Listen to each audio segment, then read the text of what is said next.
Hi friends, இன்றைக்கி நம்ம 12th business maths பார்க்க போகிறோம். சாப்டர் 1 என்னென்னா நம்மளுக்கு application of matrix and determinants. நான் ஃபஸ்ட்டு சாப்டரில் பார்க்குறது அப்ளிகேஷன் ஆஃப் மேட்ரிக்ஸும் அண்ட் டிட்டர்மினண்ட்டும். நம்ம ஆல்ரெடி +1 படிச்சிருப்பீங்க. +1 எப்படி படிச்சிருப்பீங்க அப்படின்னா ப்ரூவ் தட் மாதிரி எப்படின்னா நம்மளுக்கு கொடுத்துருக்க எல்லா சம்ஸுமே ப்ரூவ் தட்டாக கொடுத்து ஆன்சர் கொடுத்துருப்பாங்க. அதுக்கேற்ற மாதிரி நம்ம ரோவோ காலமோ இன்டர்சேஞ்ச் பண்ணி நம்ம வேல்யூ ஃபைண்ட் அவுட் பண்ணுவோம். பட் இதில் நமக்கு 12th வர்றது என்னென்னா first rank of a matrix. Rank of a மேட்ரிக்ஸ்னால் நம்மளுக்கு மேட்ரிக்ஸ்னாவே 2x2 இருக்கலாம், 3x3 இருக்கலாம், 3x4 இருக்கலாம். உங்களுக்கே தெரியும், ஆல்ரெடி 10th படிச்சிருப்பீங்க. மேட்ரிக்ஸ்னால் எப்படி இருக்கும், நம்மளுக்கு ரோ இருக்கும், காலம் இருக்கும். அதுதான் நம்ம மேட்ரிக்ஸ்னு சொல்லுவோம். இப்போ நம்ம பார்க்க போகிறது ரேங்க் ஆஃப் எ மேட்ரிக்ஸ்.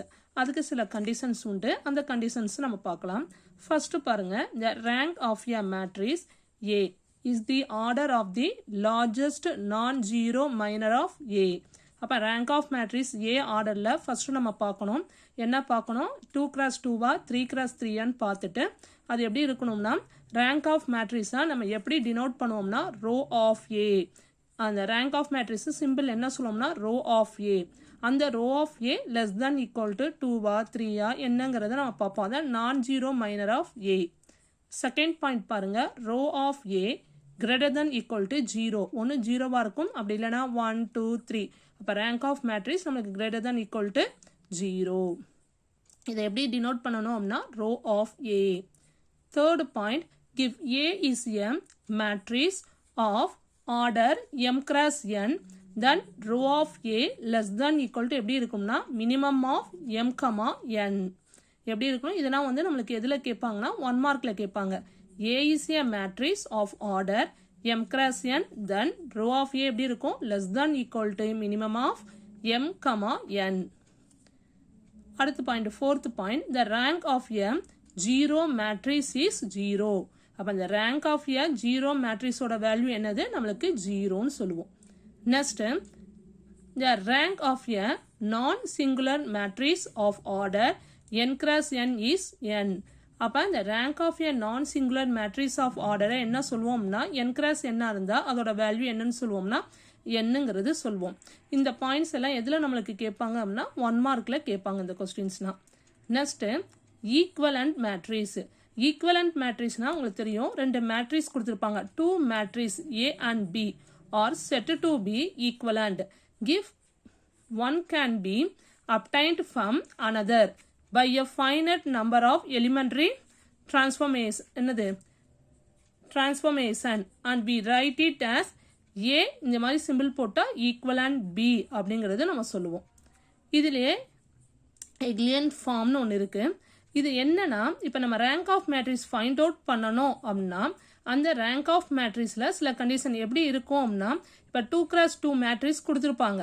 அதில் ஃபஸ்ட்டு நான் எக்ஸாம்பிள் சம் போடும்போது உங்களுக்கு சொல்கிறேன். அதில் ஃபஸ்ட்டு பாயிண்ட்ஸ் பார்த்துடலாம். The matrix A of order m cross n is said to be இன்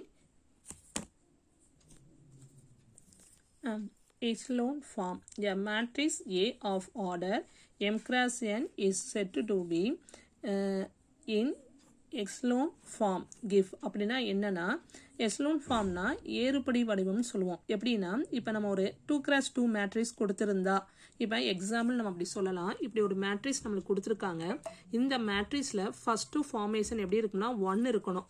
வேறு எந்த நம்பர்ஸ் வேணாலும் இருக்கலாம். அந்த 1க்கு கீழே வர இந்த எல் ஷேப்பில் வர அந்த டானாப்பட வர்ற வேல்யூ எப்படி இருக்கணும்னா 0ங்கிற வேல்யூ நம்ம கொண்டு வரணும். எப்படின்னா மேலே எந்த நம்பர் இருந்தாலும் 1 இருக்கணும். பட் வேறு ஏதாவது நம்பர்ஸ் கொடுத்துருந்தாலும் அதுக்கு கீழே வர ரோ எப்படி இருக்கணும் அப்படின்னா 0வா இருக்கணும். மினிமம் எவ்வளோ நம்ம 0 பண்ண முடியுமோ அவ்வளவுக்கு நம்ம கொண்டு வரணும்.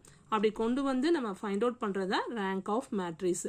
அதை தான் இங்கே சொல்லியிருக்காங்க. பாயிண்ட்ஸ் என்ன சொல்லியிருக்காங்கன்னா, every row of A which has all its entries 0 occur below every row. எல்லா ரோலையும் which has என்னது a non-zero என்ட்ரி நம்ம கொண்டு வர மாதிரி பார்த்துக்கணும். சரியா? எதை நம்ம 0 செய்ய முடியுமோ அதை நம்ம 0 கொண்டு வரணும். இது எப்படி கொண்டு வரணும்னா ஃபர்ஸ்ட் ரோ அப்படியே இருக்கும். அந்த ஃபர்ஸ்ட் ரோக்கு கீழே எல் தானா பதில் எல் ஷேப்பில் வர்றது சொல்லுவோம். அதை ஃபுல்லாக நம்ம 0ன்னு கொண்டு வரணும். சம் போடும்போது உங்களுக்கு இதோடைய ஃபார்ம் உங்களுக்கு நல்லா அண்டர்ஸ்டாண்ட் ஆகும்.